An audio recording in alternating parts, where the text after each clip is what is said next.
wanted to ask you, we talked about such a thrilling win on Saturday, such a huge week this week, trade deadline next Thursday.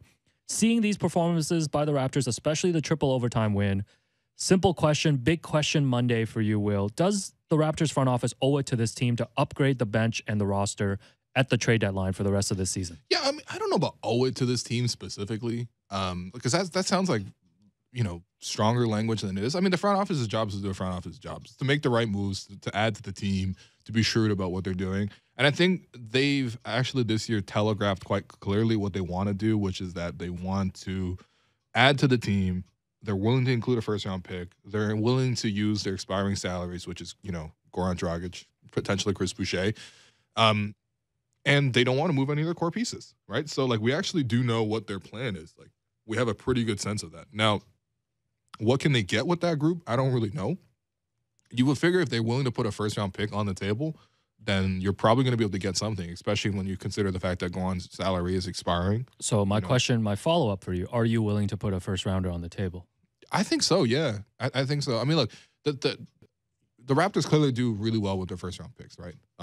We're just going to ignore Bruno and to this point, Malachi. They do really well with their no-round picks, the undrafted picks. Yeah. That's the thing, too. Even second-rounders, like last year, they're like, oh, yeah, we're not playing Terrence Davis. So you're saying you're okay with sending out a first-rounder because you think they can just make that up on the margins anyways? No, but I think they need to accelerate their timeline just a little bit. Yes, you can bring in a younger guy and you can develop them 3 years down the line. They play really well.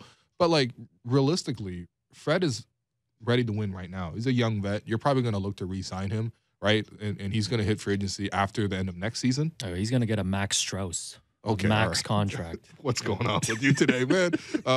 And then you got Pascal, who's on similar timeline. These guys are ready to compete right now. And I'm not saying they're a championship team, but they clearly need more rotation pieces. So I'm cool with them using a first round pick to get somebody that they can extend or that has a contract beyond this year, who is going to fit the timeline roughly in this age scenario. And I was thinking about it over the weekend because Blake, from the morning show, but also an exceptional Raptors writer, he's going to write a column where he's going to shoot down our trade proposals. So he emailed myself, Michael Grange, to get some potential trade packages together that then he's going to then critique or comment on whatever. It's a little presumptive by Blake, quite honestly. He's like, hey, send me a trade proposal for me to poo-poo on. And I'm like, really, man?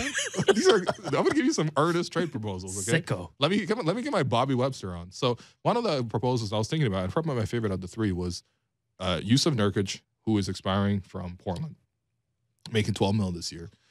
Portland is looking for first-round picks, right? Because they're either going to need to make some trades to fill out the roster, or they're going to just look to rebuild, right? Depending on what they want to do with Dame and CJ.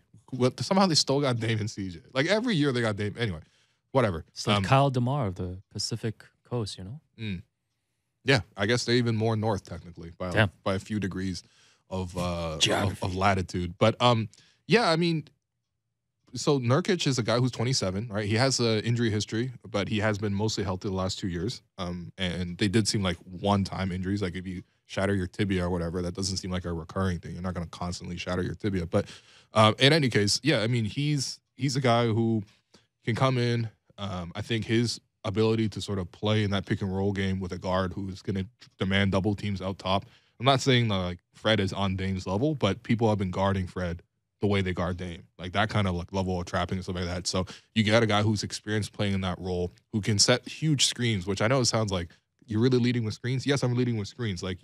This team could really use somebody to create space for shooters, to make life easier for Fred. Part of the reason Fred's struggling right now is he's playing a lot of minutes. The other part is he's chucking because no one's been able to create that much space for him, right? And they need him to shoot a lot.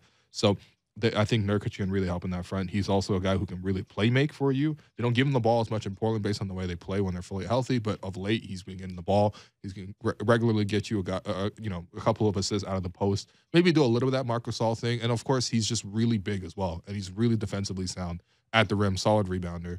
And my concern is health, and I guess my other concern is how much you need to re-sign him for in the offseason. What are we giving up in this hypothetical trade? So I gave up Goran Dragic in a protected pick. Okay, so you're basically throwing in the pick to get a player. Yeah. Okay. And I'd be pretty happy with that. I'd be pretty happy with them getting a guard as well. But it seems like the rumors are that the Raptors want to lean more towards the center route. So if that's the case, then yeah. I feel like the Raptors should just keep their options open. If you're filling out the bench, I don't know, man. I see all these guys getting picked up during that like hardship exemption period. Yeah. Like a Bismack Biyombo who's played really well. Oh, and obviously, great, yeah. listen, circumstances, right? Like you're playing with Chris Paul, you're playing with the best team in the league. Sure. Like not taking it away from Bismack, but like, I don't know, like even if it's a more veteran player that can just fill a role for the rest of the season, like even if it's not via trade, if you can just maybe sign somebody.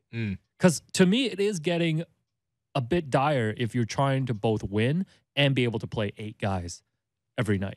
Yeah. Because Nick Nurse has proved that that's not possible. If you want to win, you play 5 guys. And that has a particular runway, right? Yeah, like they're going to run out of gas.